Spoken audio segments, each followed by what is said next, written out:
Secure some price for Tuesday, May 20th, 2025, coming to you from the Nation Network studio, built by Arbor Lee here at the Historic Well Center.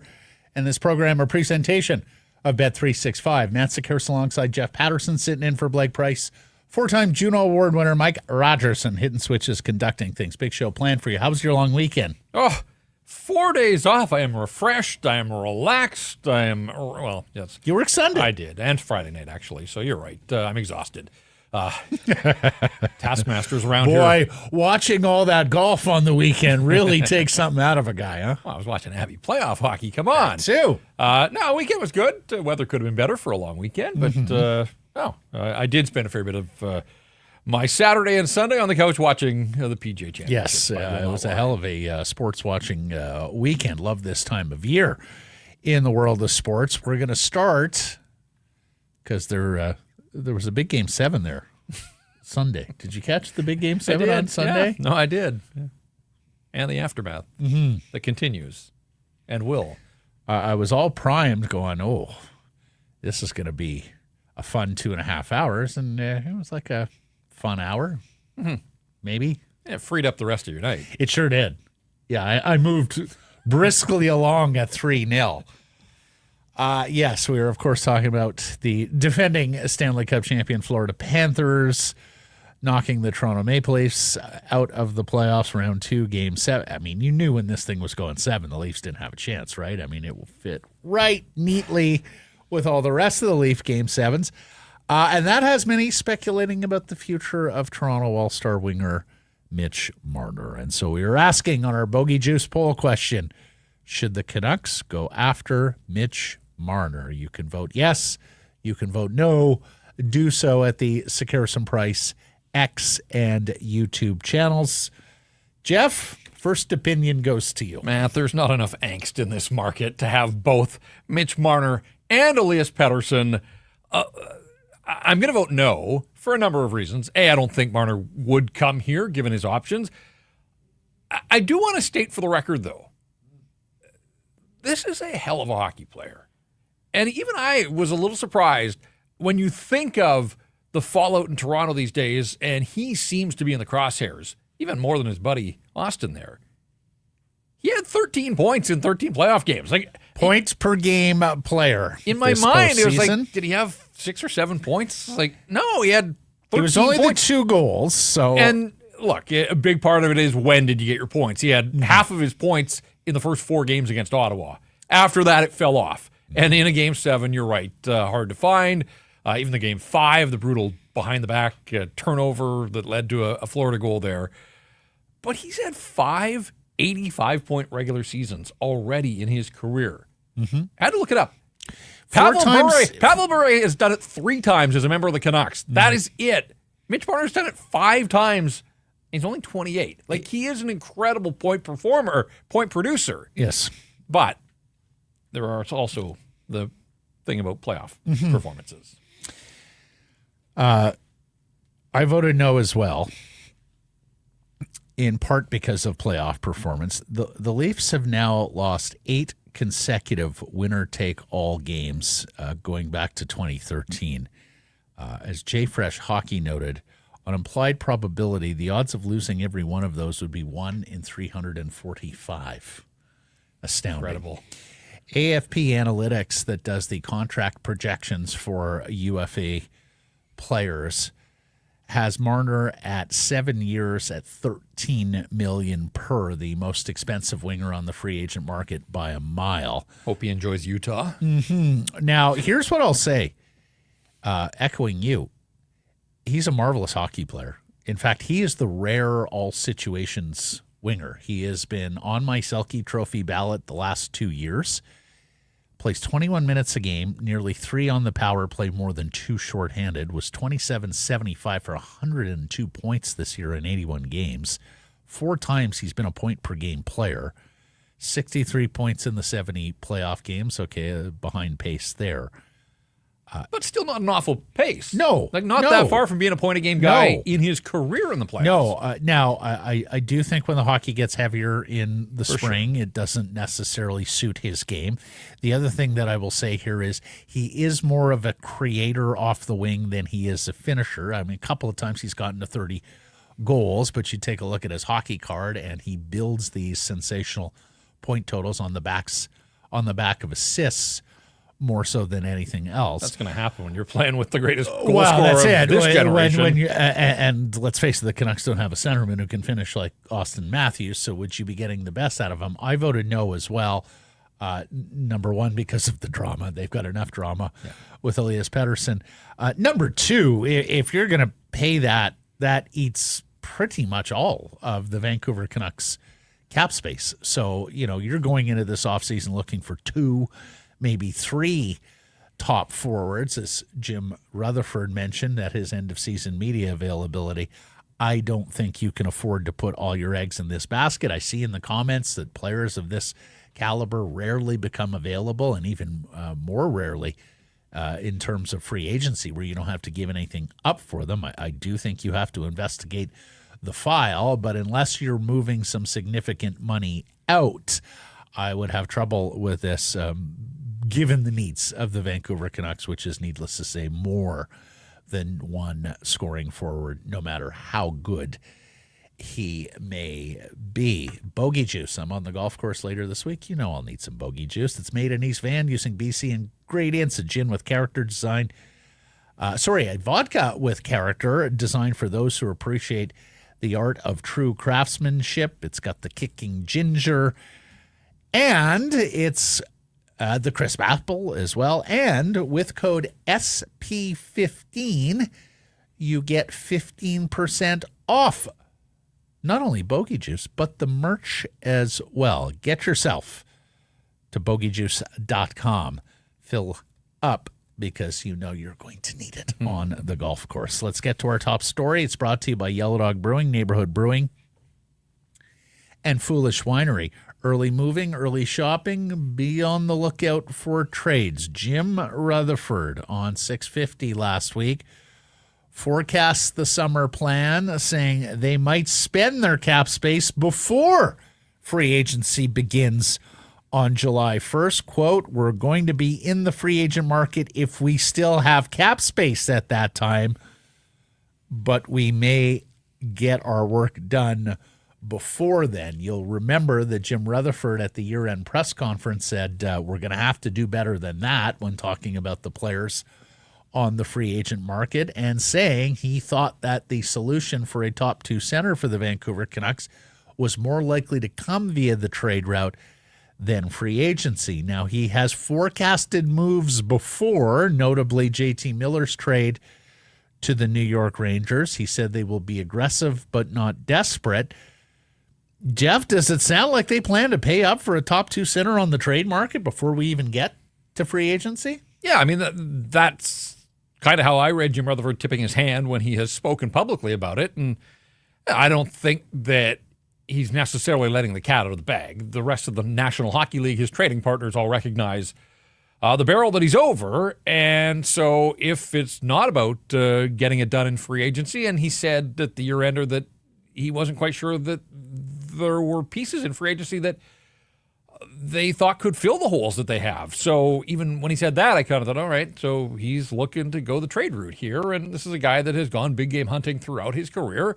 So not surprised again on that front. And we shall see now whether we should be anticipating that as we move into the third round of the playoffs. Seems a little premature, but I'm sure behind the scenes those calls are being made, and greasing the skid and trying to figure out exactly how they are going to go about addressing the many holes up front that they have to plug here this offseason. Now, Rutherford said they're not going to trade all their picks and prospects, but he is open to all options to make this club better, and he noted he's getting calls on their defense core.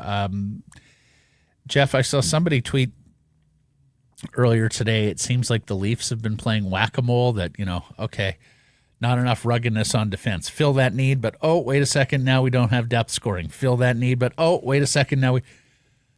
Are they going to rob from Peter to pay Paul here again? Do you envision a trade from defense where they have some depth in order to secure that top line forward? Yeah, I mean, I don't really see another route forward here. That the 15th overall pick by itself in a relatively weak draft by the time 15 rolls around, could you move the 15th pick? Sure, but I don't think it's going to land you a top 6 center by itself. So 15 plus, and when you look at what they do have, it's surplus, whether it's Elias Pettersson, whether it's now signed Tom Willander, whether it's Victor Mancini, whether it's Sawyer Minio, Kirill Kudratsev, who is continuing to impress in his first year as a pro. I mean, there's 5 young defensemen.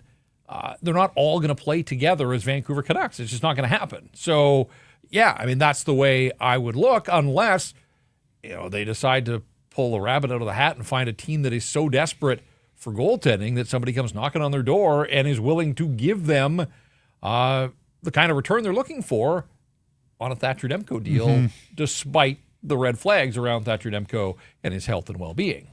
Would you be more inclined to move Willander or to move one of the existing established NHL defensemen? I think on principle, I just want to see Tom Willander play for the Vancouver Canucks. The new shiny object, well, but also this idea of decades of talking about needing right shot defensemen and homegrown right shot defensemen. We talked last week. I mean, Kevin Bieksa, you got to go back basically that far to find the last guy that actually stuck and played here, came up through the system as a legitimate right shot defenseman. So I kind of want to see that storyline play itself out to completion. Not to say that he's going to spend his entire career here, but I'd be wary of turning on him at this stage just because you've worked so hard to finally find your own right shot guy. But it takes 2 to make a deal. And so I've had lots of people, don't you dare trade Tom Willander. If that's what it takes, if that's what the other team is banging on the table, and it's the only way that you're going to land this top line center that you covet, then you have to listen at the very least. Jeff, you have to consider Elias Pettersson if that's the case.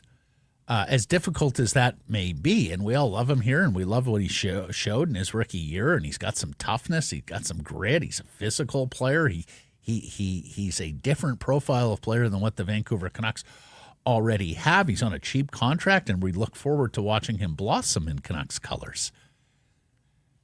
But a top 2 centerman cost a whole lot on the trade market.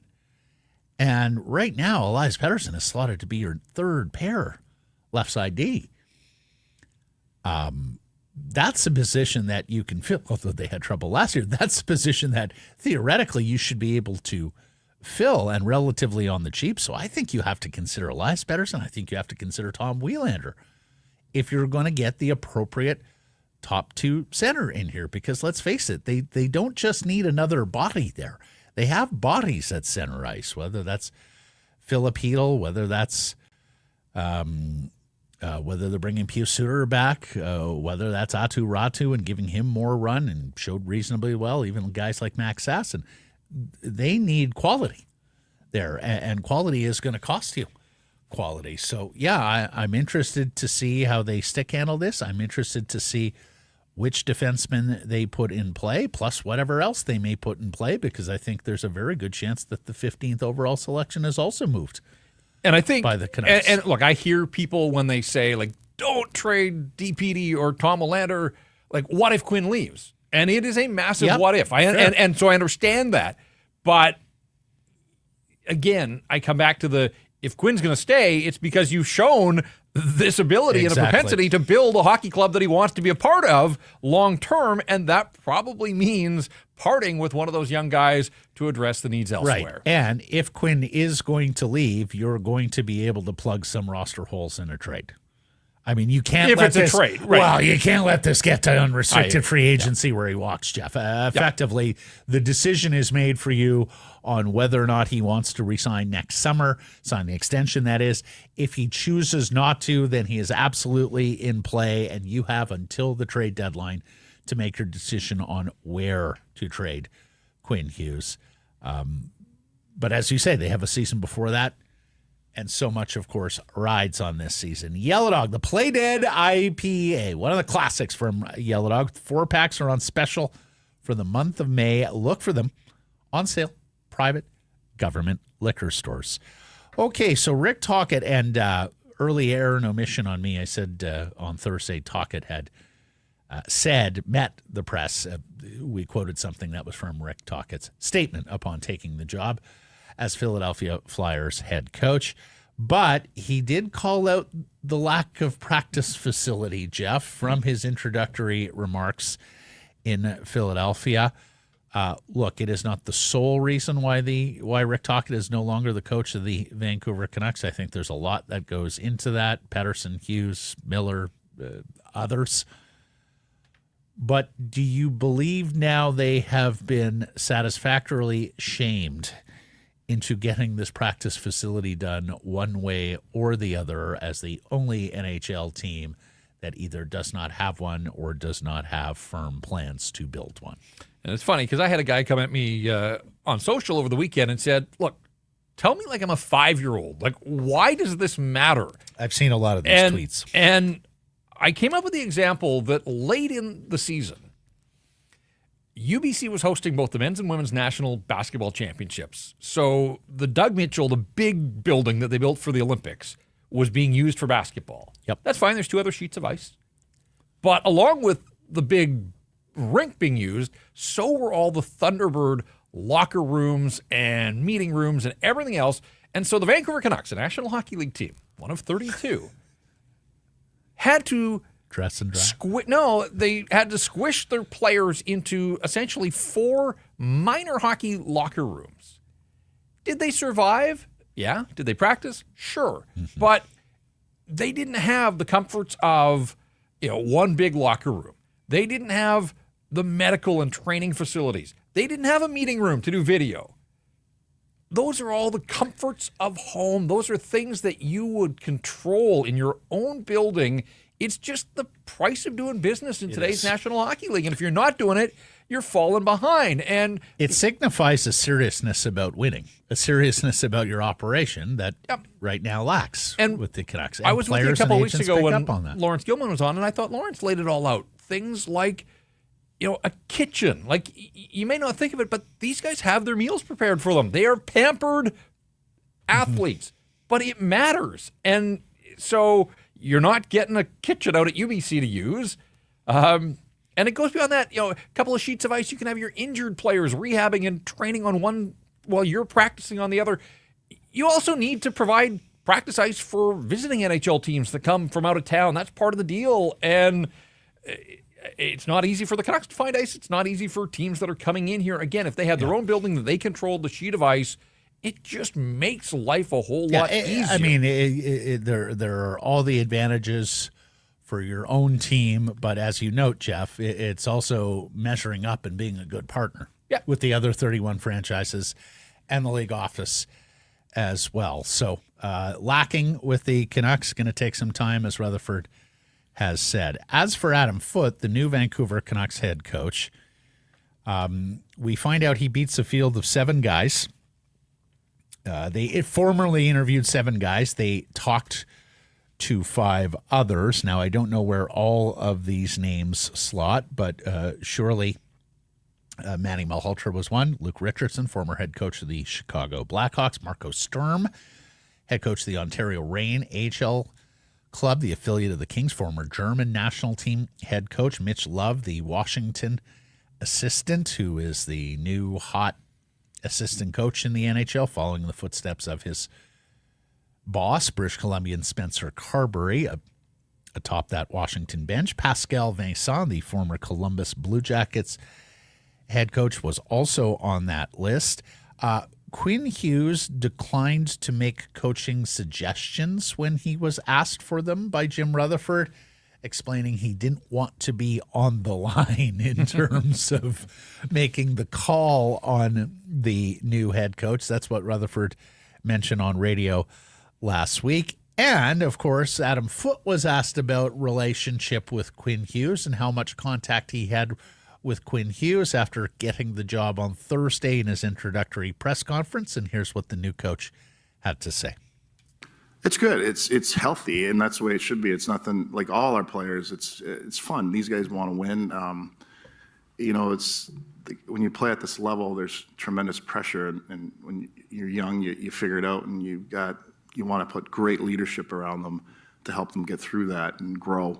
And we have a great relationship, but I would say, a lot of I got closer to some D, obviously being the D coach, more conversation, but.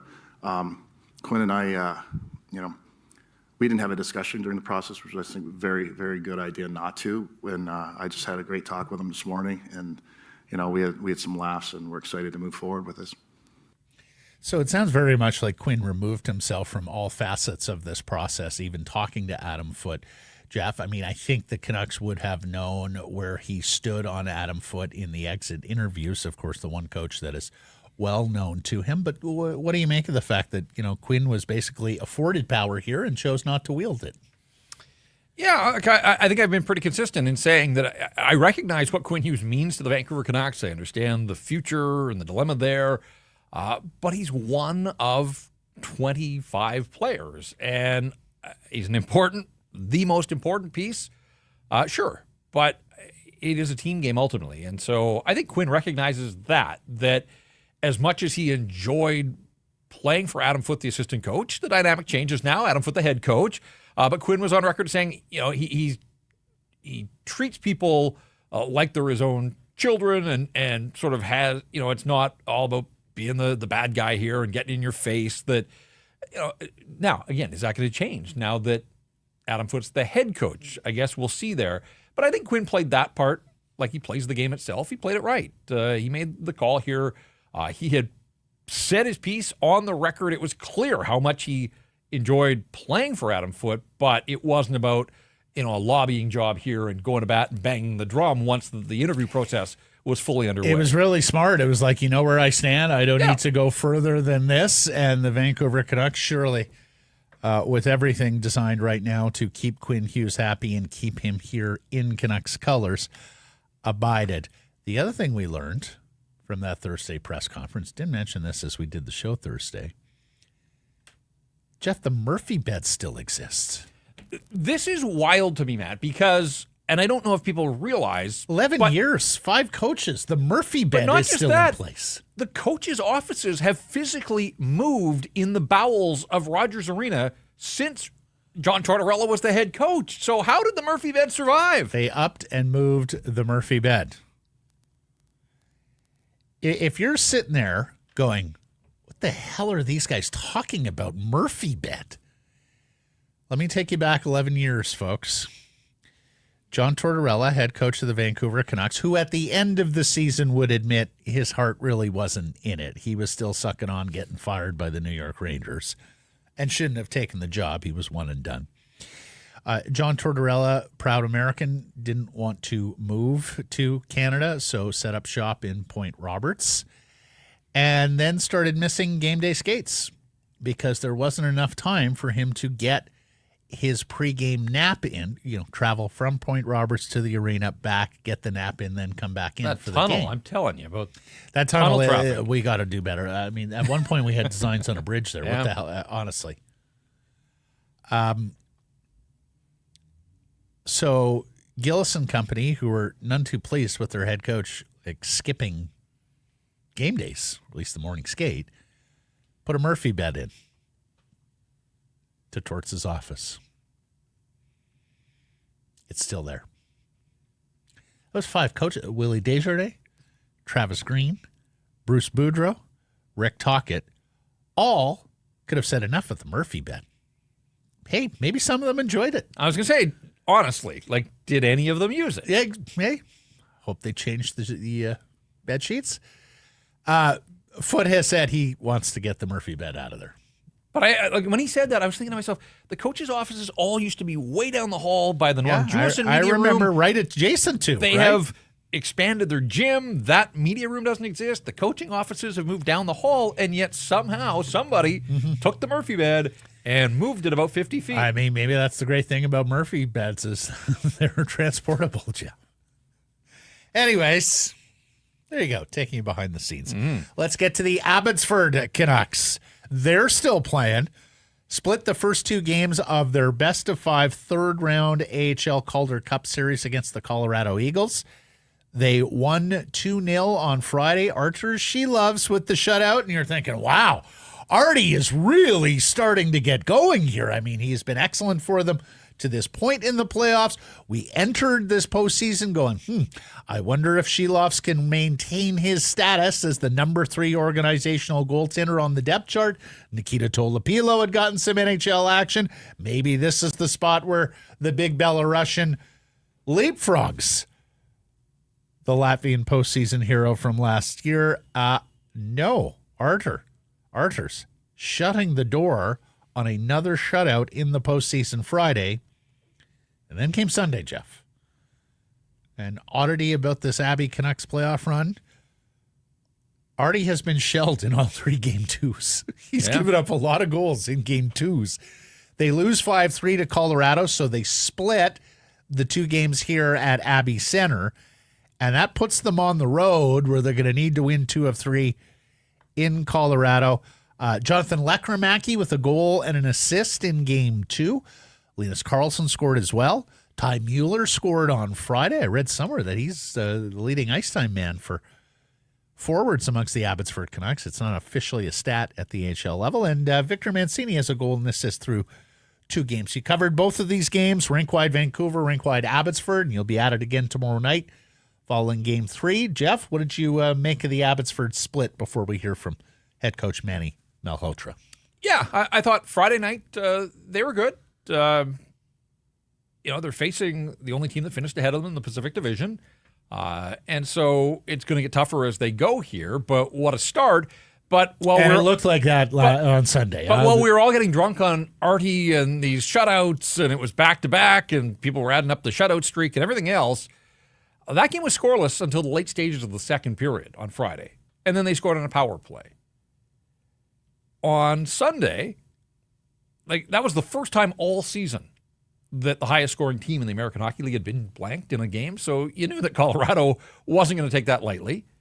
They served notice that they mean business, as you would expect from a team that has designs on winning the Calder Cup. So, they came out 2 minutes in and punched Artie and the Canucks right in the face on Sunday night. And at that point, it had a different look and a different feel to it. Matt, I am a little concerned about the lack of offense from this Abbotsford team that scored 17 goals in its first 5 playoff games, just 10 in the last 4, and in the last 3 games that they have played, 7 goals, 2 of them into an empty net. So now you're down to 5, 3 on the power play, only 2 5-on-5 goals over the last 3 hockey games. So again, waiting for Arshdeep Bains to really show up. He led the Abbotsford Canucks in scoring in the regular season. This guy's played NHL games in a couple of seasons now. He's been a little too quiet for my liking. Sammy Blais had the big first series. He hasn't scored since the opening round and got 28 penalty minutes the other night. Kind of lost the script a little bit. He plays on an edge, but he got a little too wound up and wasn't helping the cause there. So, Linus Karlsson scored a power play goal in garbage time the other night. Before then, an empty net goal. I look at, you need your best guys to be your best guys. Well, now they move to Colorado. They're fine. It's a 1-1 series. Colorado, though, was lights out good at home all season, scored 25 more goals at home than any other team in the American Hockey League. And so I've got a column that's going up at Canucks Army that's essentially the top end has to find another gear here because this Colorado team will score some goals. You can want to win 1-0 all you want. The minute the other team scores, the plan changes a little. Colorado was 26-6-2 on home ice this season. Abby did win 6 of 8 games against them this year. Yep. But winning in their barn is going to prove difficult. Here's head coach Manny Malhotra, and of course, was in the mix. You do wonder how he stick-handled both interviewing for the Canucks job and running this Abbotsford team, even with the break they had between rounds. Here's head coach Manny Malhotra on the 5-3 loss in Game 2. It's what playoff hockey is. It's you. If you leave the door open and you make mistakes, the opposition will capitalize on it, and that's exactly what they did tonight. They didn't change anything about their game. Obviously, they upped their intensity and upped their energy, and we're able to capitalize on some defensive mistakes. Again, nothing really changes in playoff hockey. You analyze the situation. We'll look through the game again. We'll look to clean a few things up, and then it's about bringing your A game. Obviously, they're going to get a lot of energy and momentum from their home crowd. Nothing changes in terms of our game plan. We have to match and exceed their level of energy and play our game better. So it is tomorrow for Game 3. It is Friday for Game 4. We know we're playing at least 2 more in this series. If it does go to a decisive Game 5, that will be on Monday. And folks, note the time here. It's a 2 o'clock puck drop for us here in the Pacific time zone. Why, you ask? Well, we've just gone through the Victoria Day weekend, but the United States about to go through the long Memorial Day weekend. So an afternoon game, series deciding Game 5, if necessary, on Monday. And of course, Jeff and Dave Hall of Canucks Army will have you covered tomorrow following the game here with Rink-Wide Vancouver, or Rink-Wide Abbey, as we're affectionately calling it here, during the Baby Canucks postseason run. I mean, it's good to see Karamaki score. Let's hope that's a jumping off point for him. He needed something. Yeah. He needed some sort of good taste to end this season, Jeff. So having a 2-point game, and you hope there's more, but he had been so quiet both at the NHL and AHL level. Okay, complications from dental surgery, I get it. It can affect you a little bit. But it would have been awfully disappointing, I think, because let's face it, the Vancouver Canucks are going to need Jonathan Lekrimaki in the big lineup next year scoring goals. Yeah. Like that is absolutely going to have to be a part of this procedure going forward with the Vancouver Canucks. If Lekrimaki is here, he's got to play top 6 and score goals next season. It is very difficult to construct a pathway for the Vancouver Canucks to scoring enough goals and being a competitive team next season if Jonathan Lekrimaki isn't part of the solution. I will say that Lekrimaki became the 15th different Abbotsford guy to score here in the playoffs, so depth has served them well. They are a mile wide when it comes to depth. It's that top end, and he had a nice regular season. The other thing is, Danila Klimovich, who led the team in goals in the regular season, Matt, it's been a healthy scratch here. I think you got to insert him. He's not a game breaker necessarily, but he represents offense at the very least. And again, I think this Colorado team on home ice is going to score some goals. Abbotsford's going to have to find a way to match. So yeah, well, of course, can't match lines when you don't have last change on Klimovich. But I'm with you, Jeff, not just because of the goal scoring and lack thereof, but also this team exists for development reasons. Danila Klimovich is still a player in development that you're hoping to get to the National Hockey League. So playing in these big games, road playoff games, that is part and parcel of players' development. So I'm with you. I would like to see the Big Belarusian in the lineup for Game 3. Stanley Cup playoffs, we're down to the Final Four, and rematch is the theme here. The Oilers and Stars contesting the Western Conference Final for a second consecutive year.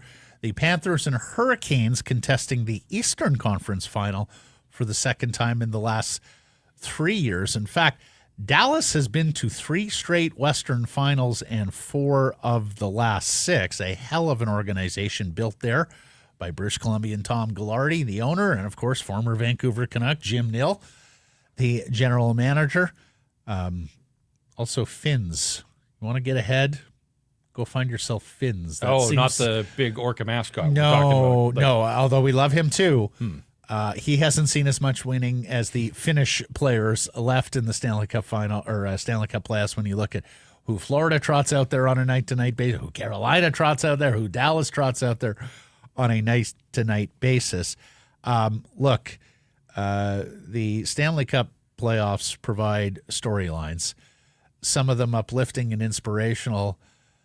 Some of them just absolutely gut-wrenching, and I'm sure you were with me watching that decisive game between the Stars and Jets on the weekend, and the Jets being eliminated with Mark Scheifele in the penalty box for the game-winning goal a day after his father suddenly passes away, and good on Jets captain Adam Lowry for going in there to begin the consolation. That was an incredible handshake line, and it was incredibly classy of the Dallas Stars and Victoria's Jamie Benn and some others on that list who sort of stopped at Scheifele and had a few words of encouragement for him. Mason Marchman, whose dad Brian passed away suddenly, so he knows what it's like to lose his dad a couple of years ago. They had a bond there in a moment. Yeah, I mean, Jamie Benn, a game after punching Scheifele square in the face. Hey, sorry about that, and sorry about your dad. But Mark Scheifele opens the scoring in the hockey game as well, and you're thinking, of course, he's opening, for his dad. But then takes the penalty in the dying seconds of regulation when he tripped up Sam Steele. They couldn't kill it off, unfortunately, and all the feels in the post game there, and so alas. And I don't know about you, Jeff, but I was so pulling for a Jets-Oilers Western Conference final. Old Smythe division, but not only that, to stick it to these American broadcasters. You're going to Winnipeg and Edmonton, guys. But the curse of the President's Trophy, it on continues. top of the Canadian jinx, it is why you're the best team in the league. You'd think once in the last decade, one of those teams, but you got to go back to one of those Chicago teams that won the President's Trophy and then won the Stanley Cup in 2013. It is wild why finishing first overall doesn't, you get home ice through the playoffs. It's there for you. You have these incredible regular seasons. People are going to look at Connor Hellebuyck. Connor Hellebuyck did his part on Saturday, but again, 10 straight road losses in the playoffs for the Winnipeg Jets. Explain that one. I can't. And it's stunning. I've never come across a superstar performer like Connor Hellebuyck, who is a superstar. He is going to win the Vezina this year. Jeff, he got my vote atop the Hart Trophy ballot. Yeah, he was on mine. Be so poor away from home. And this brings up it's not like Halley's Comet rare, but more often than not, the Stanley Cup winner comes from the top 10 in the overall league standings. Who's left? Well, number 5, Dallas. Number 9, Edmonton. Number 10, Carolina. And number 11, Florida. Jeff. So you're looking at the top 4 teams, Winnipeg, Washington, Vegas, and Toronto, all out of the Stanley Cup playoffs. And a couple of teams right at the 10 line, Carolina and Florida. One of them, of course, will advance to the Stanley Cup. And of course, a team like Florida gets it. They've been to the last 2 Stanley Cup finals. They won it last year. You govern yourself, I think, a little bit in the regular season without Matthew Tkachuk down the stretch. There are some reasons they weren't redlining to win the President's Trophy. As for the Eastern Conference game on the weekend, so once again, the Leafs are impotent in a Game 7 and get booed at home. In fact, there were jerseys, there were hats, there was all sorts of things landing on the ice in the dying minutes of that thing. They met the media today. Look, Jeff, let's work on the premise that John Tavares is going to give them a sweetheart town discount to stay. I think that is becoming clearer and clearer. Where do the Leafs go from here? Is Marner for sure gone? In your eyes? It feels like it. If he doesn't decide on his own, it feels like he's going to get run out of town. Matt? They have to re-sign Matthew Nyes, of course, who had a splendid season. Boy, what a player he is. And so does that mean some other tenured players on tickets get got a bunch of guys with trade protection, as most teams do, so it's not going to be as easy, perhaps. I will say this, given all of their failure, and look, I've partaken like everybody outside of Toronto in their punchline quite often, but they've been through this so many times. Eventually you'd think, as we talked about, the law of averages would catch up. I couldn't get over, and quite frankly, I didn't think enough was made post-game, how spooked they looked early, how tentative, how nervous. For a second straight game on home ice, Jeff. I thought you got your dog game out of the way in Game 5. You were dreadful in Game 5. You got absolutely run over on home ice. Fair enough. You go back. Florida had the first 25 shot attempts on Sunday night. I think only 7 or 8 shots on goal, but the first 25 shot attempts. I'll tell you what I'm looking for there, especially knowing Keith Pelly a little bit, the new head of Maple Leaf Sports Entertainment, former past president of TSN and the Toronto Argonauts. I hope Brendan Shanahan has some real answers when he goes in for his exit meeting, because you're 10 years into the Shanahan plan. right? And it hasn't worked. So is there new governance coming atop the Leafs on top of what many suspect will be some pretty significant roster changes? Let's get to today's menu. It is brought to you by Greta. Greta, fantastic spot to catch all the games, home and away, pregame, postgame. You were mere steps from the stadium and the arena. Check out the incredible arcade that encircles the bar, the street food menu, and weekly drink specials. 50 West Cordova, Greta Bar. Let the games begin. We'll talk to Darren Dreger here. Darren will take us through, TSN Hockey Insider will take us through the process that arrived at Adam Foote. He'll also talk to Rick Tocchet's hiring in Philadelphia and, of course, the offseason ahead for the Vancouver Canucks and player acquisitions. Sam Bennett, Brock Nelson amongst the free agents. Maybe some trades to be made as well.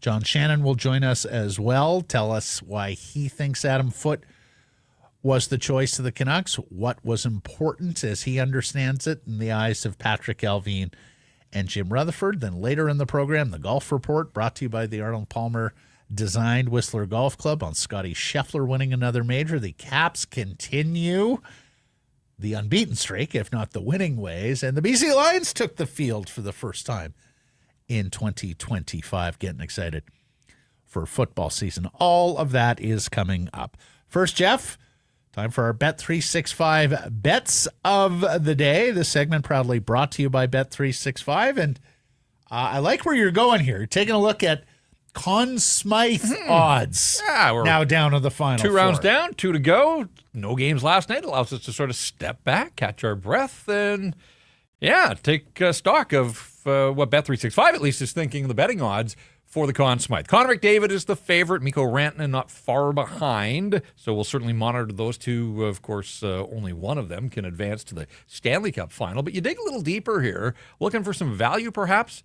How about Jake Ottinger at plus 1,400? I know Rantanen's getting the flowers right now, but if the Stars do win the Stanley Cup, pretty good chance that it's going to be on the back of their goaltender. I mean, if they get through this round, it means he's probably done a reasonable job against McDavid and Draisaitl to enhance the candidacy. I love that. Yeah.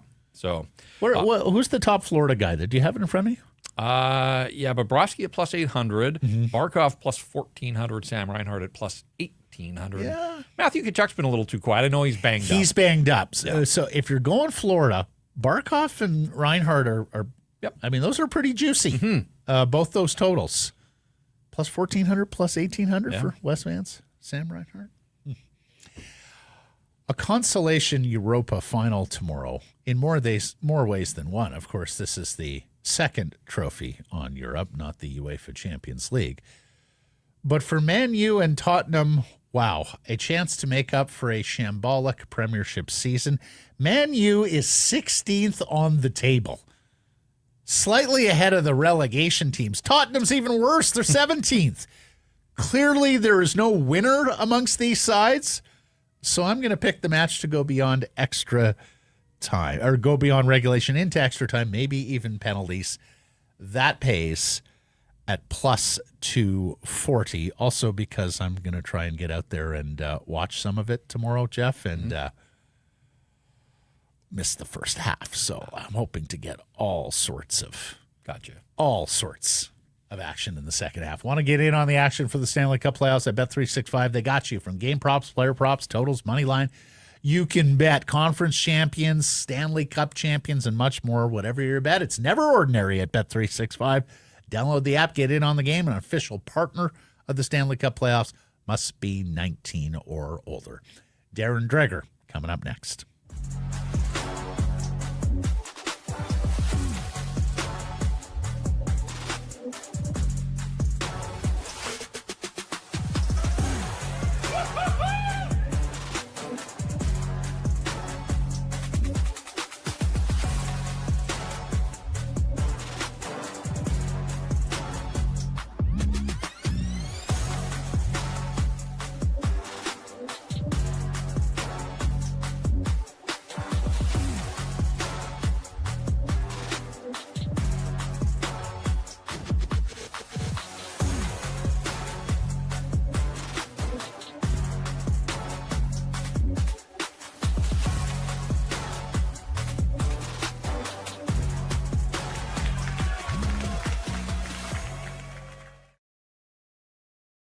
Secure some price from the historic Wall Center, and this next segment brought to you by your Pacific Toyota dealers. The 2025 Toyota BZ4X, the 100% electric vehicle. You plug it in at night, at home, and you never see a gas station that spark of joy when you drive by. You check out the gas price. Oh, look at that. It's up to one. No, not for me. You got full access to the HOV lanes, of course, even when driving alone. And this is packed with all the things that you want in an SUV, like cargo capacity, fits family, friends, pets, sports gear, can handle all the terrain from the city to the slopes. When you choose the BZ4X, you can get a $5,000 incentive, and now you can finance a 2025 BZ4X LE all-wheel drive from 0.99% APR for 36 months. Visit shoptoyota.ca or visit your local Pacific Toyota dealer today. Darren Dreger is TSN's hockey insider, one half of the Ray and Dregs hockey podcast, and good to see you again. How you been? I've been okay. Yeah, it's been a while. I mean, there's obviously been plenty going on, not just with the Canucks organization, but around the National Hockey League. And that includes, for me at least, a very entertaining 2 rounds of the Stanley Cup Playoffs. And by entertaining, it's not just the hockey. I think the hockey, by and large, has been very good, but just some of the stuff that comes out of these games and the angst and everything that goes along with, especially a team like the Toronto Maple Leafs being eliminated. So, frankly, I've been very busy, and I suspect that I'll be as busy or busier in the days and weeks ahead. Well, for the most part, Dregs, we are going to give you a reprieve from the Leaf talk here over the next 10 to 15 minutes. Okay, there might be a Mitch Marner question, can't lie. Okay, yeah. But for the most part, we're going to focus on the Canucks and away from everything that's going down in the center of the hockey universe. First things first, tell me how the Vancouver Canucks arrived at Adam Foote. Well, as you guys know, because you follow it closely, they went through their process, no different than most organizations do. And when they're firstly dealing with disappointment, we know that they're willing to essentially go all in with Rick Tocchet. We know that they made a 5-year offer, and the money was substantial, very similar to what he would have been paid or is being paid in Philadelphia. So it was not a financial thing. It wasn't that. And I know that, all of the conversation that Patrick Galvin, Jim Rutherford, the Vancouver Canucks had with Tocchet going into the weekend prior to, his decision that he wasn't going to extend in Vancouver, was based on him actually signing and extending. And, they had conversations about, things as specific as player training routines in the summer and tweaks that they were going to make to training camp, right? And so it got to that point late that week where I think, Alvin and Rutherford said to Rick, all right, okay, well, it sounds like you're real close to locking down here. And he said, yeah, okay, well, give me a couple of days. And so the expectation was that, Tocchet would let them know on the Sunday or the Monday. He didn't do that. And then drifted into Tuesday. And then finally, Vancouver got word from Tocchet that his decision was that he wasn't coming back. And I think there were a myriad of things that factor into that. Sure, the uncertainty of maybe Quinn Hughes in a couple of years. I think that Rick had a lot going on, probably still does personally. And nothing dark or dire in any of that, just stuff that we all have to deal with on a day-to-day basis. So that contributed to it. But now you fast forward to the process they went through in identifying that Adam Foote is the right man for the job. And I think that there was a deep appreciation and synergy between Rick Tocchet, management, and to a point, ownership of the Vancouver Canucks, right? I know in talking to Rick Tocchet, he has all the time in the world for the Aquilinis. He couldn't speak more highly of his interactions with Francesco, with Dad. I mean, go down the list. He was treated like a pro coach. But then you look at the accountability factor, and I think that that's what really mattered most to management of the Vancouver Canucks. Okay, what do we feel is the next closest thing to Rick Tocchet? And the added value in Adam Foote is the obvious, and that's he knows all these players. Like he knows what buttons you can push, the work that has to get done.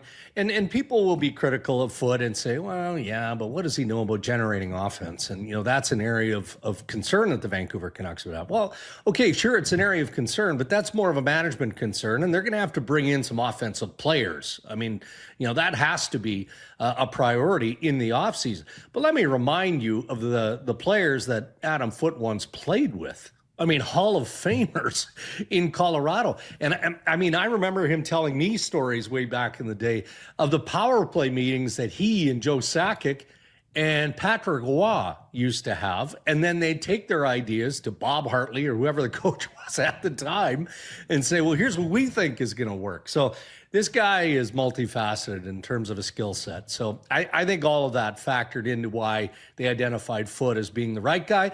And last but not least, he knocked it out of the park in his interview. And his values and his philosophies and strategy aligned almost exactly with Patrick Allvin and Jimmy Rutherford. And that matters. I mean, you can get a job, you can win a job by how well you do in the interview process. Dregs, Patrick Allvin said they interviewed 7 guys. They talked to 5 others. Among them were former head coaches, some assistant coaches, some up and coming coaches. What do you make of the net that they cast? Who was close here? Who do you think was in the running down to the end? Well, Manny Malhotra would have been right there. And again, that's familiarity and that's knowing the person that Malhotra is, the work that he's done in the American Hockey League, and believing that there's value in promoting your American League coach because he knows structurally, systemically, everything about the NHL team that is applied at the American Hockey League level. I think that they had a lot of time for Luke Richardson. I'd be surprised if Richardson doesn't end up with Rick Tocchet in Philadelphia. And by the way, as a side story, if Adam Foote hadn't got the head job in Vancouver, I think he too would have gone along with Rick Tocchet and been like an assistant or associate coach with the Philadelphia Flyers. So when you look at Vancouver, Malhotra was pretty high. I think Sturm was pretty high on the list. I'd heard Mitch Love. Everybody was talking about Mitch Love and still wants to talk about Mitch Love. But I think the Canucks had time. At one point, Pascal Vincent, I think, was in consideration. I don't know if he made the final cut list in terms of the last 3, 4, 5 guys. But to your point, Matt, I think that net was pretty broad. I do. But, and I think when they were looking at maybe American League coaches, it would have been hard to look past Manny Malhotra. If you're looking at some of these other AHL guys, there's nothing wrong with having conversation with as many coaches as you can, no matter what the level. Because, look, Adam Foote's contract is, I believe, 3 years, right? So who knows what's going to happen in the next 3 years. But, hey, if it doesn't work out, then maybe one of the guys that you talk to in this process, as a bit more experience, maybe he's got an elevated position and maybe that person is available. So this was a pretty aggressive approach, I would say. Dregs, did Rick Tocchet getting hired in Philly expedite the Canucks process in any way? Because you mentioned there that there pretty much was a standing offer for Adam Foote to join Rick Tocchet. If the Canucks were going through the process, it kind of felt like they reached their conclusion a little sooner than some thought. And I wonder, was it because they were worried that Foote was going to bolt for Philadelphia? I don't know that, J-Pat. I don't. I know, again, as this process kind of got to about the middle ground, it was expected that Adam Foote would be on the list of the individuals that they were going to interview. So that didn't surprise me. And then they go through another round and didn't surprise me that he was there. But I think amid some of the other names that had been bandied about, I'm not sure that I would have put, with all due respect to Foote, I don't think that I would have put him top 2. And the conversations that I had was mostly around the high praise centered on Manny Malhotra. So that's why, again, I'm repeating myself. I want to go back to that interview process. And again, without knowing this, would I be surprised if the question in the interview process was asked of Adam, hey, like if you don't end up getting the head job here, what's your plan? what sort of opportunities are you going to pursue? It may have come up in those conversations, and maybe that was enough when you had put all the factors into that pile, right? And you love the character of the man. You like the communication skill set and the connection that he has. You like what you see and how he's coached your young defense. And now you're looking at the bigger picture and you're like, okay, well, he'd be a real good 1-2 punch if we're going to promote Manny Malhotra, until he isn't and he's gone. And then you're like, geez, we may have missed the boat there. So that could have factored into their final call. Well, it's interesting that you mentioned Luke Richardson, because that was a name I wondered a little bit about, because Adam Foote played with Luke Richardson in Columbus, so there is a natural tie there. It's interesting that Manny Malhotra was also on that Blue Jackets team, but Luke Richardson, like Adam Foote, cut from the same sort of defensive cloth. He doesn't address the issues up front, but you think he's going to wind up in Philly? I think so, and I'm a bit biased because I like Luke Richardson a lot. As a person, he's a grade A individual. I thought that he was well on his way in establishing his position as an NHL head coach, and frankly, he got the short end of the stick in Chicago, and he has earned a high level of respect across the National Hockey League. So wherever he ends up, and I just know that Philadelphia. And this was prior to Tocchet officially being announced, talked about Luke Richardson and how that would be a real nice fit if they were able to lock down Rick Tocchet. And obviously they have. So, hey, unless Adam Foote is more convincing than Rick Tocchet, maybe Luke ends up on the bench of Vancouver. But he barely talked his way to the Canucks job. So there you go. Exactly. As for Tocchet, Dregs, I had people in December telling me they didn't think Rick was long for the Canucks after Miller and Paterson popped off. When the Flyers made their coaching change and dismissed Torts, at that point, was it basically a fait accompli with how tied in Rick is with that franchise and the two guys hiring the job? Well, I don't want to say it as bluntly as that, Matt, because I think that if John Cooper of the Tampa Bay Lightning had actually popped onto the scene, the Philadelphia Flyers would have been among teams that would have expressed a high level of interest. I mean, coaches like that, as decorated, as polished, as successful as Coop is, I mean, come on. You only have one crack at that. And look, Philadelphia is not doing anything on the cheap. Rick Tocchet got a substantial 5-year deal in Philadelphia at $5+ per year. And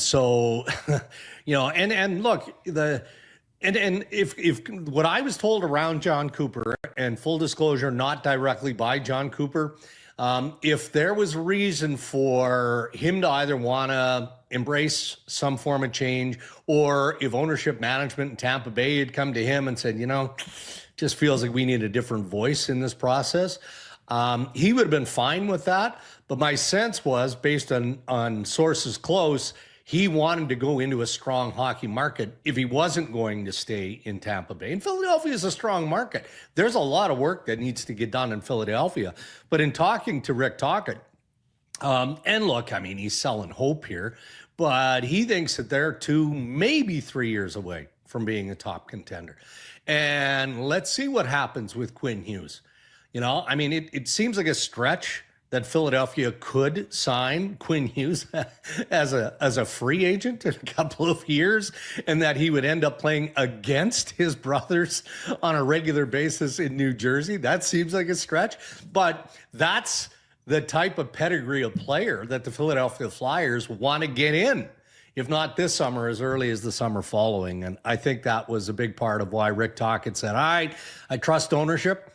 I trust management. By the way, that was also key. I'm not sure exactly, what does Patrick have left? A year, 2 as general manager in Vancouver? Tocchet was courted by not just Philadelphia. Seattle liked the idea of Rick Tocchet. And I believe Seattle offered him a contract. He could and would not do that to the Vancouver Canucks. He would not, even though he's got a long history with Jason Botterill, who's now the general manager, he wouldn't do that. So he had other options, but at the end of the day, he looked at Philadelphia. He sees Jones with a long-term deal. He sees Briere with a long-term deal, and less certainty around the Vancouver Canucks and maybe some other spots. And he sees a practice facility too, apparently, which was important to him. Yeah, it is. I'm sure he's hoping he sees some saves though. Yeah, he is gonna need some saves there. Alain Vigneault always saw this great goalies make for great head coaches. Yeah. Are you hearing anything on Foote's staff and the assistants, Drex? No, relatively quiet, and that's not to say that he isn't making progress. Again, it's always a delicate one, right? You either have a fit and a history with guys, or we're going into the conference finals here. There's still highly, highly qualified guys available, guys who are qualified for NHL jobs that are still vacant. I look at that. Toronto Maple Leafs just eliminated. I wouldn't be surprised if Lane Lambert gets interviewed with some of the opportunities as a head coach. I mean, he's that good. I look at Glenn Gulletson, who's with the Edmonton Oilers going into the conference final against the Dallas Stars. Why would he leave Edmonton? Don't know, unless it's to be an NHL head coach. But I would suspect that unless Foote has somebody tucked away already, either by past connection or because, the team and general managers do have influence. It's not like, head coaches have carte blanche. Some do. The most experienced guys with the clout, yeah, most definitely. They can pick their bench. Not all head coaches can. So it'll be interesting to see how that plays out. But I haven't heard any specific names yet. All right. Here's the big question. Well, let me first. No, first we're going to ask the Vancouver. You got one more reprieve here on anything Leaf, but Rutherford was on radio last week saying they intend to be aggressive. He even said, "Hey, we'll be involved in free agency if we have cap space available." Dregs, they got like $15 million in cap space. It sounds like Jimmy is forecasting another big move here, and along the lines of a top two center. What are you hearing on the trade market, and what are you hearing on the Canucks' aggressiveness in that trade market, trying to land a frontline centerman? Well, it's always a challenge to land a frontline center or even a number two, especially via trade, because teams just aren't moving those pieces. They're just not. Or you have to really overpay to acquire. So you do look at the market, and I mean, there are some options in the market. What's Sam Bennett? On a lot of teams, Sam Bennett is a number one. If he's your number two, then holy smokes, you're a team that is going to contend, right? So I think that Sam Bennett is absolutely going to have his pick of the litter. That could be the Toronto Maple Leafs. Let's see what decisions are made with Marner and obviously John Tavares. But there'll be lots of teams in again on Bennett. The Detroit Red Wings feel like they're poised to do something, desperate to do something, given the consecutive years of non-postseason play in Detroit. So then I flip over to the trade market, and it's difficult to appreciate what that looks like. But Jimmy isn't just throwing stuff out there. I mean, that has to be based on past conversations that they've had. We think that Brock Nelson is, foregone conclusion, that he's just going to magically wind up in Minnesota and play for the Wild, his home state and all that. And things did not go great in Colorado. But again, what's the pecking order there, right? If it's not Minnesota for Brock Nelson, who I think would fit nicely as a number two, he too is going to have lots and lots of options. Winnipeg Jets need a number two center, right? So many teams do. So that's Jimmy, the problem. Yeah, I'm reading these postmorts, Dregs, and I see they're all going to be aggressive. No, exactly. I see every GM talking about how aggressive they're going to be and adding more offense to their club. Let me just throw this at you, since you brought up Minnesota. If they sign Nelson, and I see they've also brought over Danila Yurov, a first-round pick, Russian forward. Is Marco Rossi a name that you're looking at this offseason with the RFA status? Yeah, potentially. I mean, his name loosely has been out there. And look, I mean, Bill Guerin would probably flick me in the nose for even saying that, because it's been out there speculatively and never from Guerin or the Minnesota Wild. But your point is well made. And Guerin is a gunslinger. Like, there's a general manager who learned from Jimmy Rutherford to get your business done as early as possible. Guys, again, without knowing anything about, which players are being targeted in this process. Now, we've identified Rossi here, and I think that there could be something to that. I think the draft, as unique as it's going to be, is going to be fascinating.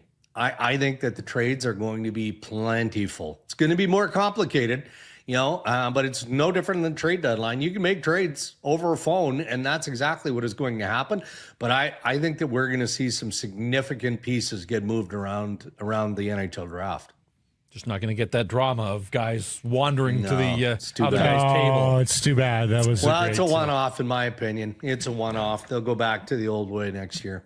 I hope you're right. Okay, lastly here, I took you 20 good minutes here without asking anything Toronto Maple Leafs related. That's fine. Are you buying all the talk that Marner is going to wind up in a less spotlight fishbowl market? Not entirely. So I listened to the media availability today. I mean, what do you expect? After they've cleaned out their lockers. I mean, they're saying what some of it is honest and some of it is heartfelt. But who's kidding who? They're just trying not to poke the bear on their way out, and they're trying to get out as quickly as possible. I think that even though Marner has always played in a fishbowl, you look at his major junior career in London, that's a fishbowl because hold on a sec. You're expected to perform, deliver at the highest level for the Hunters. And he did, right? Look at all the great players that have come from the London Knights. As a regular season player in Toronto, he has more than delivered, more than earned every cent of his contract. The criticism comes with the territory in the playoffs. He's not alone, yet in this market of Toronto, he is the poster boy. He's the whipping boy. And I would say this confidently, grossly unfair. Grossly unfair. Has he had enough? Well, I saw a post on X the other day from somebody, I don't know what the account was, but actually published his home address. I mean, come on, what are we doing here? What are we doing here to pro athletes? Ridiculous, absurd. He's got a newborn child. And he didn't talk about that specifically. He actually talked about how prepared he and his wife are and have been the last couple of years.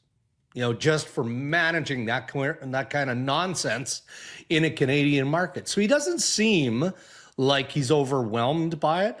But I think that privately, he might be a little bit more personal and say, I don't know that I want to raise a family in that type of environment. So, Look, I mean, isn't that the beauty of being an unrestricted free agent, though? Right? Mm-hmm. I mean, it comes with risk. He goes to July 1 as expected. Yeah, sure, it'd be great if he could circle back to the Leafs and say, okay, well, I'm getting 14 and a half on the open market. If you're willing to give me 13 and a half, I'll stay in Toronto. Well, maybe Toronto doesn't have that 13 plus on July 1st because they are looking at Bennett or they're looking at an Ekblad Bennett pack or something like that. Yeah. So... Anyway. And I'll say this, our ear has to get accustomed to 13, 14 million Dregs. Those are not numbers we have bandied about very often in the NHL, but I suspect we'll see some of them. Well, here's another guy, by the way. We had a conversation a couple of minutes ago about number 2 centers. John Tavares made it abundantly clear that he wants to stay in Toronto in his media availability today, and he talked about the positive conversation that he had today or yesterday with Brad Treliving and his head coach, Craig Berube. If they can't make it work, I'll tell you what, fellas, I had a front row seat watching this guy play at 34 years of age. Granted, he turns 35 in September. He can play number 2 center on any team in the National Hockey League. He's that good. Year. He's that good. Yeah. No, he had a fantastic year, to say the least, Tavares. Great stuff, Darren, and we're just heating up here on the offseason hot stove. Yeah. Appreciate this. We'll catch up very soon. Thanks, Greg. Okay, guys, be well.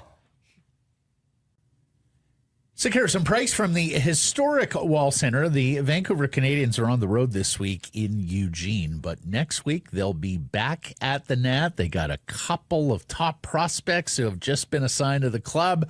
Tell you more about those guys later in the program. And next week you have South Asian Heritage Night and post-game fireworks on Tuesday, the 27th, as well as a nooner on Friday, and of course a 1 p.m. start on Saturday. Still in the spring here, so day baseball on Saturday. Get your tickets, 604-872-5232 or canadiansbaseball.com. Here's John Shannon, the host of 100% Hockey with Darren Millar, the former executive producer of Hockey Night in Canada and the most famous man from Oliver, British Columbia, where the wine village is open. Hello, John. Don't tell me the wine village is open. Oh, come on. Of course. For May long weekend, it's got to be open. It's got to be open. I know. I'm checking the websites. Don't worry. Yeah. Our first opportunity to talk to you since Adam Foote was introduced as the Canucks head coach. What do you make of the decision? Well, I think that the key thing in all of this is that there's an understanding of what has gone on with the hockey club the last 2 or 3 years with Adam. He understands the room. Obviously, his strength is with the defensive side of the game.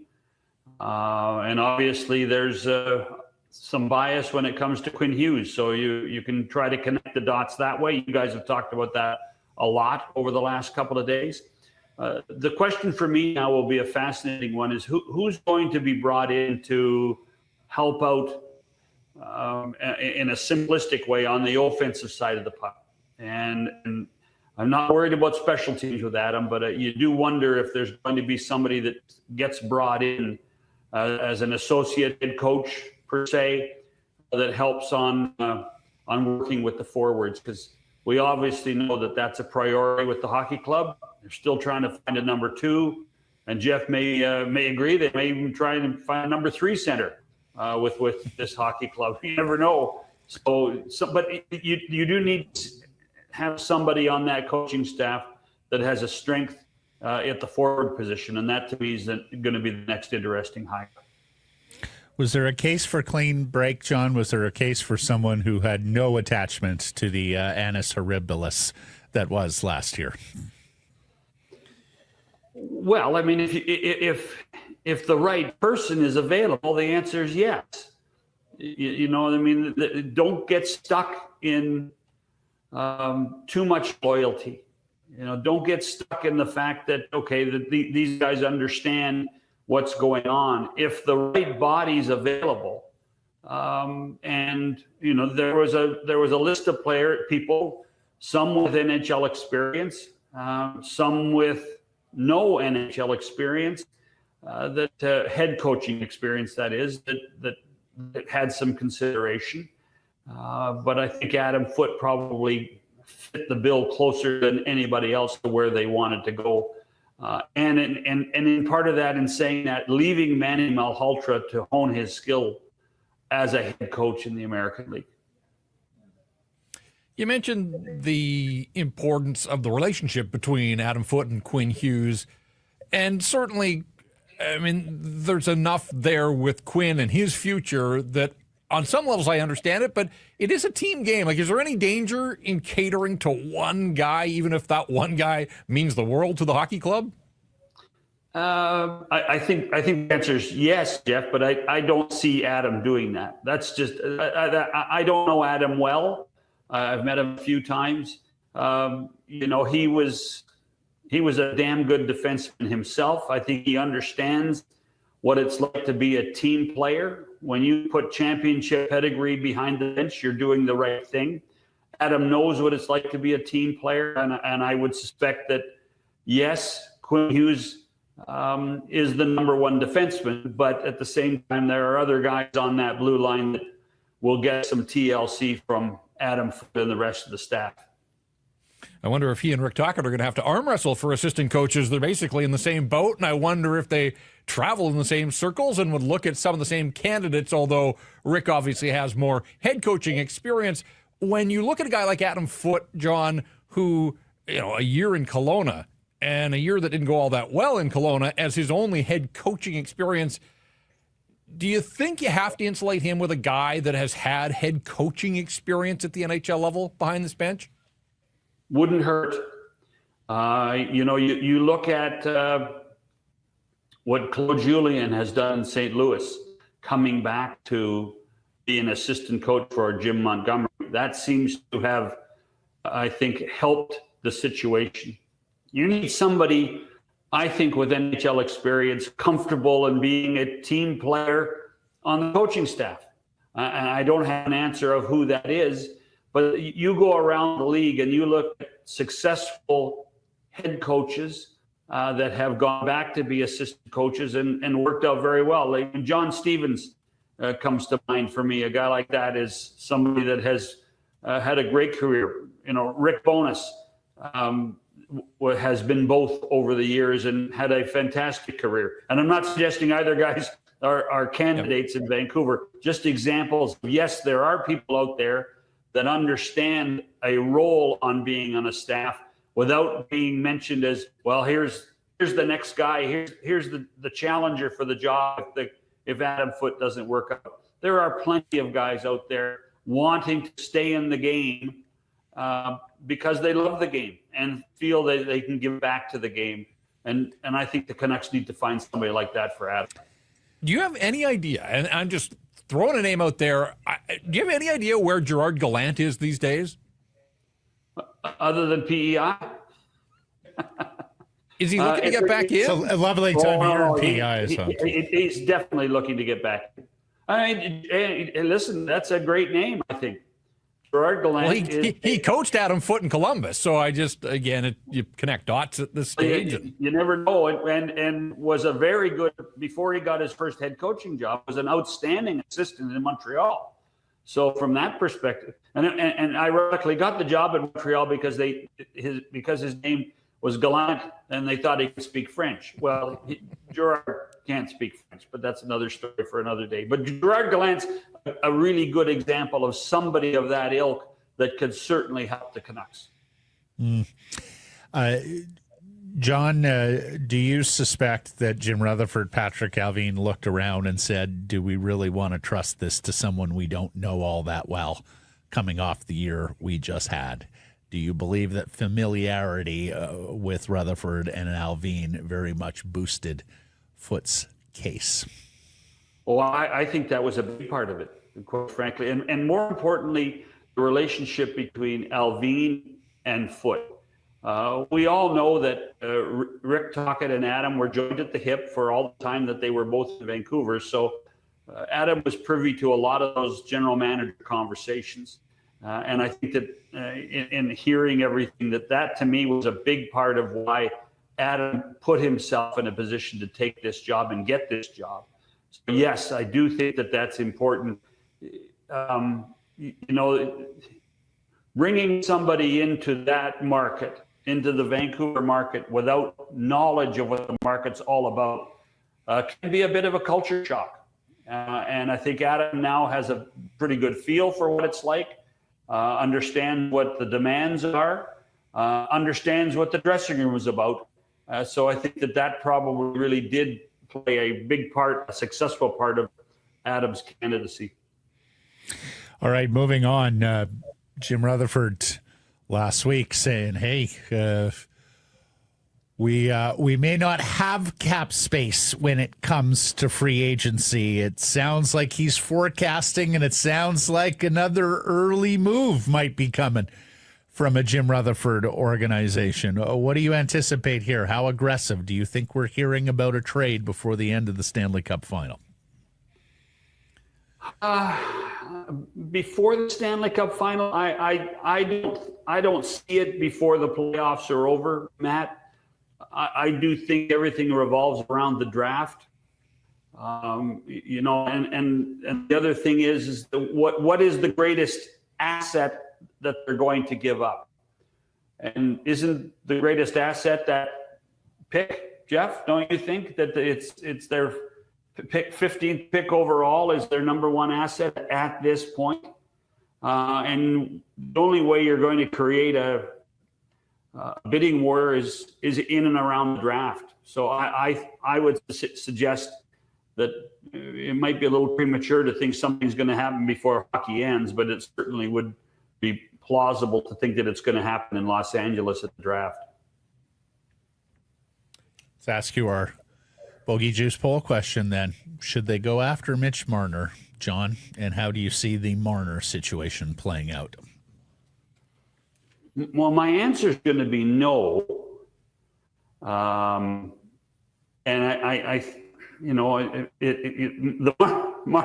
Marner's such a polarizing topic in this town, let alone your town. I think you have to start asking the question about guys like Mitch, who has an outstanding regular season player. But guys, we have watched the Stanley Cup playoffs. We watch now on an annual basis the return of heavy hockey. We watched the Winnipeg St. Louis series. We watched the Dallas series. We watched everything that goes on, Vegas and Edmonton even at times. To move him to the Western Conference, to a much heavier style of hockey, I'm not sure that that's the right move. I really am not. It's a big name. It's going to cost you a lot of money. I think you can spend the money better elsewhere. From 5 Canadian teams, we're down to just one. One that got within one win of winning the Stanley Cup last year, and there they are. But the team that beat them ultimately is still in the mix here. It's going to be fascinating to see where it goes here over the Final Four. How different is this Edmonton team, John, 1 year later, and how motivated do you think they are to get the job done? Well, I think they're more motivated, Jeff, simply because I think they're that much older. When you look at beyond Connor and Leon, all of those forwards in their 30s, Evander Kane, Adam Henrique, Connor Brown, Corey Perry, who just turned 40. They're not going to have very many more kicks at the can of the Stanley Cup in their careers. I think that's the one thing that motivates that group. I think this team, Edmonton, is playing a much deeper quality game right now this year from a forward perspective than they did last, which has been, I think, the most impressive and surprising thing about the hockey club. If Matthias Ekholm can come back, say, middle of the next round against Dallas, that becomes a big factor. But they're playing, I think, their best hockey in a long period of time. After everybody probably, particularly after the first 2 games of the LA series, thought that this was the end of something and people were going to start telling stories about when's Connor going to get moved out of town. So I think it's actually in many ways healthier than last year and might be a better team. The only question mark, guys, is the question mark that exists every year at Edmonton, and that's what's going to happen with the goaltending. What's going to happen, right? And I was with you. The way they limped to the finish line, and after those first 2 games, I was wondering whether we were writing off the McDavid era in Edmonton. Speaking of, though, John, and look, I know hockey is a different sport, and I know the Edmonton Oilers are a defending Western Conference champion who got to the final, and so they're the rare cup or bust team. But I couldn't help but note how dour, how pissy that post-game dressing room was after they eliminate the Vegas Golden Knights and win round 2. Now, I know the hockey guys make fun of the baseball guys popping bottles and, ski goggles after every series win. But, the fans want joy. Like, every Edmonton fan is partying after that victory. And the Oilers room, it seems like it's like a morgue. It just wasn't very good television. I'm just wondering, could the NHL do more in terms of celebrating these series victories, aligning more with their fans, and just bringing more, joy, more color, more atmosphere, better television to the Stanley Cup playoffs after these series victories? I'm not worried what happens in the dressing room. What I see on the ice after a series ends is something that I think that every other sport is envious of. I think the concept of can make it better for television, that's not what the dressing room is all about. The dressing room is the habitat of the players. We have to respect that. I would tell you that some would say that that's a focus. And I guarantee you the first person to walk into that room and speak to his teammates was Connor McDavid before the cameras got there, and he said, "Boys, the job's not done yet. Stay focused. Be ready." Celebration on the ice is everything. And I think that, let's face it, the fans got to enjoy that as much as anybody else did. So I'm not worried about what happens in the room. That to me is, we've even, we started in 2007, Matt, taking the celebration with the players out of the dressing room and putting it on the ice, simply because too many people wanted to be part of it and there's not enough room. It started, Brian Burke's idea in Anaheim, because that darn visiting dressing room was so small. Yeah. I'm not worried about that. When you look at the fans, when you look at what happens on the ice, when you look at some of the greatest dramatic handshakes that we've seen in a long period of time this year, I think we're doing just fine. Yeah. Great stuff, John. Thank you for the time here this week. We will catch up next week. Cheers, boys. Sekeres & Price from the historic Wall Center, where you extend your game night with a staycation in downtown Vancouver. Book an exclusive Sekeres & Price rate here at the Wall. Call 604-331-1000. Tell them we sent you. Some blackout dates apply based on availability. As we get into the golf report brought to you by the Arnold Palmer Designed Whistler Golf Club, Jeff, Scotty Scheffler wins his third career major at the PGA Championship at Quail Hollow. He now ties Jordan Spieth with 3 majors. He moves past 9 active golfers with 2: Bubba Watson, Martin Keimer, Zach and Dustin Johnson, Colin Morikawa, Justin Thomas, John Rahm, Bryson DeChambeau, and Xander Schauffele. This is also the first time where a number 1 and a number 2 in the world have won a major in the same calendar year. You got to go back to Tiger near the turn of the century for that.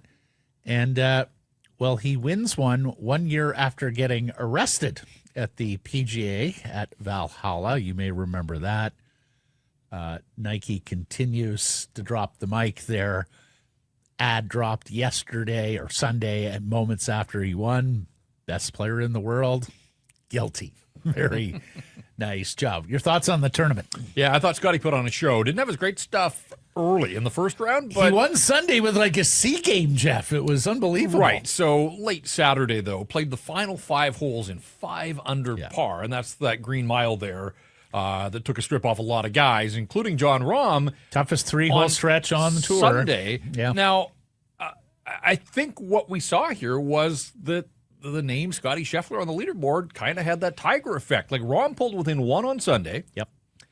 But he knows that Scheffler's not really coming back to the field, so John Rahm had to be aggressive. Yes. And it forced him into mistakes. He finished bogey double-double. And that's just where Scotty Scheffler is these days. Like, he mopped the field in his last start down in Dallas at the Byron Nelson, and then backs it up here. And you talk about, the quality of winners of major championships with Rory at the Masters. The last 6 majors, Matt, Scheffler has 2, Xander Schauffele has 2, Bryson and Rory. Like, that's a pretty solid 6-pack. I would say sure is. Golf's in a pretty good place. Yeah, like to see a little bit more drama on Sunday, as we saw at this past Masters, as we saw last year at the U.S. Open with Rory and Bryson. I guess that's what we await here, right? The showdown between Scotty and Rory on Sunday at a major. Maybe we get it next month at the U.S. Open at Oakmont. Maybe we get it at the Open Championship in July at Royal Portrush, Northern Ireland, Rory's home track there. And then lastly, a bit of controversy at this tournament.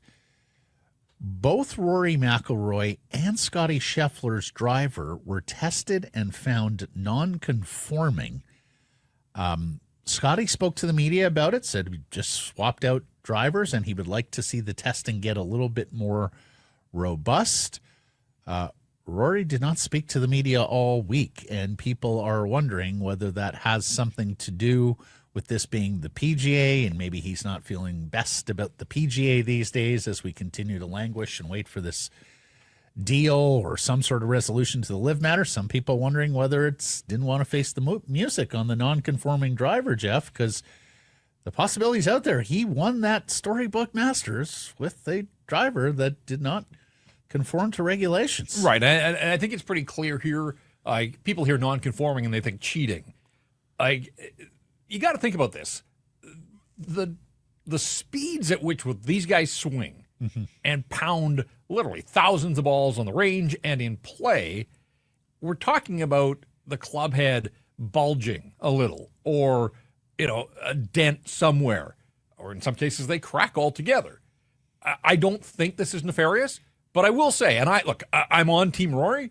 I was glad he won the Masters, but it's a little two-faced, quite frankly. This is a guy that has banged the drum about accountability and doing more. And promotion and marketing too, Jeff, Absolutely. as recently as a few weeks ago. And then it doesn't go his way, Yeah. and he's nowhere to be found at any point after any of his rounds. And people made the point that, even in the few times at his height that Tiger didn't have it, he was still there to do the post-round. He understood his role in all of this. Rahman DeChambeau met the media after their final rounds. Needless to say, big disappointment. But I a don't little think disappointed the in Rory non-conforming thing, they measure and test at every event. I don't think it's anything nefarious here. I don't think he won the Masters because he was using some sort of secret weapon. Yeah, it's random testing, and I think that's what Scheffler was saying yesterday. Is okay, let's enough with this random stuff. Some guys get tested. Let's just check it out. Let's be robust. Let's be thorough, and that way there is none of these such lingering storylines. How about a show for Taylor Pendrith with a nice Pendrith backdoor did top very 10? Well. Yeah, Pendrith did very, very well there. So good on him. And, of course, U.S. Open coming up next. Look forward to that. The Golf Report brought to you by the Arnold Palmer Design Whistler Golf Club, now open for the 2025 season. And did you see the visuals from Whistler earlier this week? Was it snowing? Last week?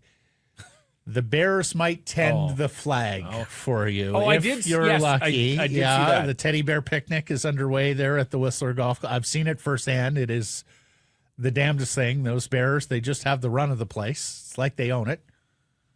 We got up to the 13th tee last year with Al Chrismanson, the director of golf, and I was like, Al, there's a bear rolling around there, just feet from the tee box. And he's like, yeah. But he's eating all the flowers, so he's got his high on, and he's just roly-poly. He's like, he won't bother us. I was like, only one? There's only one? Yeah, no, exactly. Tee times can be booked online for any time during the 2025 season, so lock them in. And if you do have a group of 12 or more, inquire about the Sick Harrison Price midweek specials there at the Whistler Golf Club. We tell you, the prime times on the weekend in the summer, they fill up quickly. But if you can't go up Tuesday, Wednesday, Thursday, you got a group of 12 or more, reach out, whistlergolf.com/groups. And Al's going to take good care of you. Follow on social at Whistler Golf. The beat goes on for Vancouver Whitecaps FC. They earn a 0-0 draw at Austin. They run their unbeaten streak to 12 games. They remain 3 points ahead of Minnesota for top spot in the West. That is with a game in hand. Austin has scored just 9 goals and allowed just 16 in 14 matches this year. Boring. So they play low. They play Rick Tocchet hockey, Jeff. Low event, no goals. And look, Vancouver didn't threaten much here, gave up the better chances, but Yohei Takaoka was there when they needed him. He made 5 stops, including a game saver in the 83rd minute, his 6th clean sheet of the season. And they're off to Winnipeg tomorrow for the Canadian Championship opener versus Valor FC. This is a 2-leg affair at Real Salt Lake on Saturday, then home a week from tomorrow to Minnesota. And another number 1 versus number 2 battle against United. The Caps won the first one 3-1 in Minnesota last week. And, of course, everybody pointing to the June 1st CONCACAF Champions Cup match against Cruz Azul in Mexico City. For information on how to get tickets or to watch this match, visit whitecapsfc.com/CCCC. 4 C's there. Lots of C's. Lots of A's, though. Yeah, like I watched some of the game on Saturday. They didn't play particularly No, well. it wasn't their Mona Lisa. I mean, we just expect them to win every time out now, which is great because the standards have been raised in this market, but it's also unfair. They're not going to win every game they play, but they got a result, as you said. Yeah, absolutely. Pick up another point, put it in the collection. It's going to serve them well at season's end. Draws on the road are just fine from this point forward. BC Lions opened preseason with a 26-16 defeat to the Calgary Stampeders before a sellout crowd of more than 6,000 people at Starlight Stadium over on the island. This game sold out within minutes. The Lions released some late tickets. They sold. Chase Bryce shouldered the quarterbacking load. Nathan Rourke threw just one pass, was removed in the opening series for backup Jeremiah Masoli. Bryce went 14 for 20, touchdown pass, 135 yards passing. Rookie Jermaine Jackson, the story here, a touchdown catch and 55 return yards, fielding kickoffs and punts in his first CFL action. Defensive back Jordan Perryman with a hamstring, one of 5 injured in the game to monitor this week at training camp. They are at Edmonton on May 30th to wrap the preseason, and caught this note last week. They've extended their radio partnership with Chorus. So the Moj, Julio continue to be heard on CKNW on game days, as will First and Now with Matt Baker and Nick Kowalski on Tuesday evenings. Getting excited for football here and the start of the Lions season. Of course, Snoop Dogg, the big opening concert act prior to their home and season opener June 7th against the Edmonton Elks. I am looking forward to hopefully an upgrade in their return game. Last couple of seasons just been so underwhelming, and in the CFL, you're nothing if you're not moving the ball on the return side of things. I will say, and like I saw a few highlights, it looked good for what it was in a modified stadium to hold the CFL. And they played there last year, obviously, as well. No, they played at Royal Athletic. That's right. Yes, yeah, because because they needed the additional capacity. So this was a different stadium. The thing that jumped out at me from yesterday, 187 yards and penalties. And I know Buck Pierce wasn't happy about that. It is the first preseason game.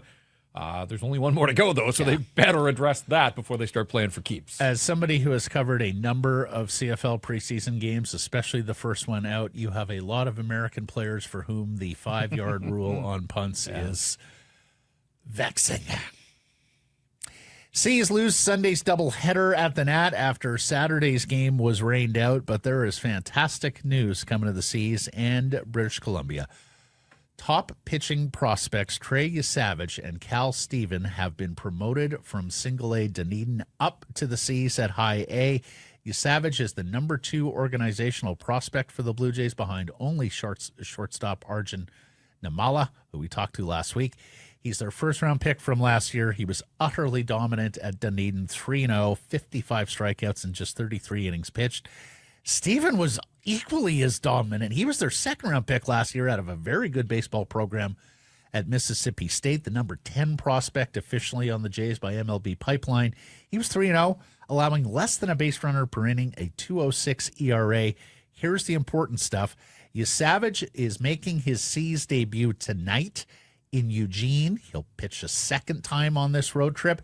His Nat Bailey debut is scheduled for next Saturday. That's May 31st, 1 p.m.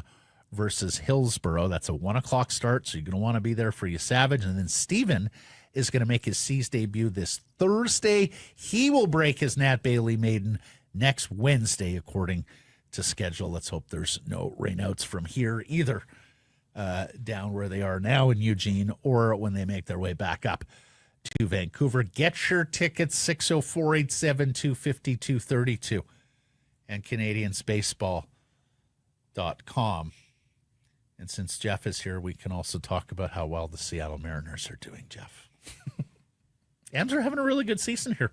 It's quite surprising with the pitching injuries, Jeff, and some of the bats they brought back that weren't good enough. They're doing very well. Steve Ewan of the Province reporting the Giants wholesale changes here. Ron Toigo confirming to Ewan that Manny Viveros has told the team, that's the head coach, he's taken a pro job. Steve believes it's with Red Bull Salzburg in Austria. And they cut ties with longstanding general manager Barclay Parnetta earlier in the offseason.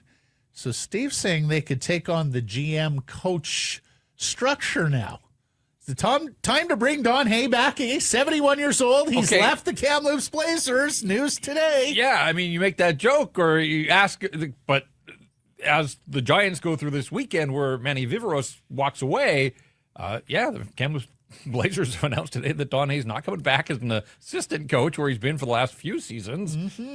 Never say never, I suppose. Still got a number of good years left in him, Don. Seems like a heavy workload, coach and GM of a Western Hockey League team at this stage of his life and career. But, hey, Don's always been a guy to take on a challenge. So I have no idea where the Giants are going to go with this. But, to have a general manager walk away and then a few weeks later the coach decides that he's going too, that's a lot of churn in the Giants front office. So we'll see where things go. Ron Toigo's got his hands full now to get this one right. Mm-hmm.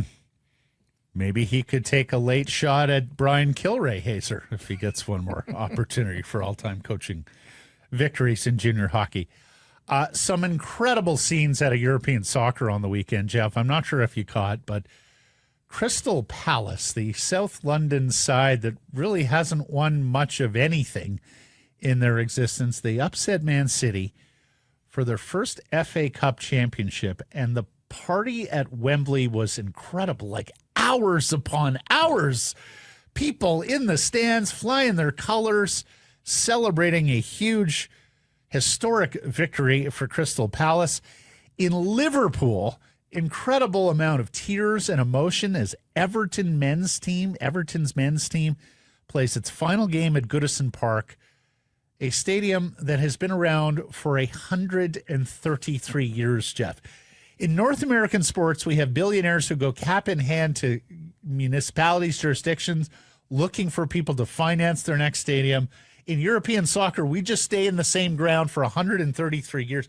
There are like row houses that buttress this place. Like there are legitimately people living a few feet from the opening, from the main entrance there at Goodison Park. It was the first four-sided stadium in England. Like, think of that. We just take it for granted now, right? It was the first four-sided stadium in all of England. It was the first soccer-specific facility in all of England. This is 1892. It hosted the first World Cup match on English soil and has been part of the tapestry and the soul of English football for nearly a century and a half.